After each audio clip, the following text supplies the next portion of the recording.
Edicioni 13 i Memorialit Ndërkombëtar të Boksit Vllaznia 2016 ka startuar pas ditën e djeshme me ndeshjet e ditës së parë të tij. Në kalendarin e kësaj dite kanë qenë të parashikuara 6 ndeshje eliminatore në mes boksierëve pjesëmarrës të 7 shteteve dhe pikërisht të Ukrainës, Kazakistanit, Bullgarisë, Maqedonisë, Kosovës, Malit të Zi dhe Shqipërisë. Kjo e fundit është përfaqësuar me 5 sportistë në ditën e parë, ndër të cilët 3 kanë humbur dhe pikërisht Klevis Vrapi, Ardit Murja dhe Melkait Paluca, ndërsa kanë fituar 2 boksierët e tjerë, pikërisht shkodranët Arion Kajoshi dhe Nelson Hysa. Për trajnerin e kombëtares Son Zevgjoni, ecuria e ditës së parë ka qenë përgjithsisht e mirë dhe sipas tij pretendimet janë që të shkojnë me 4 boksierë në finale, nga të cilët 2 prej tyre të zënë vendet e para.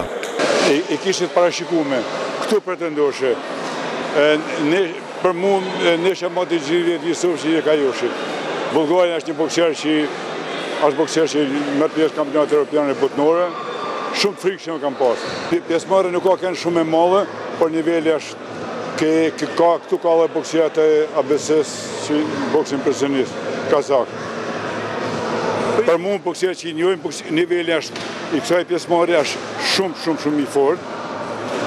Edhe për ne dëshojmë që paktën 2 bokserët fitojmë medalje.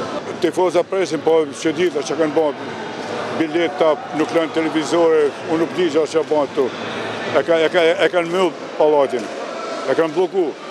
Pallatin e kanë bloku. Nesër dhe ta shblokoj pallatin. Edhe kush nuk ka pare më ardhë njësë dhe t'i fush tanë pa lek.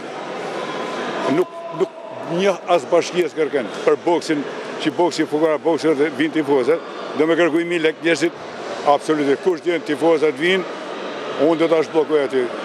Memoriali 13 ndërkombëtar tashmë ka fituar një rëndësi gjithnjë më të madhe nga viti në vit, madje vitin tjetër mendohet që ai për herë të parë të bëhet me 4 ditë, duke e shtuar edhe më shumë pjesëmarrjen dhe cilësinë e boksierëve pjesëmarrës.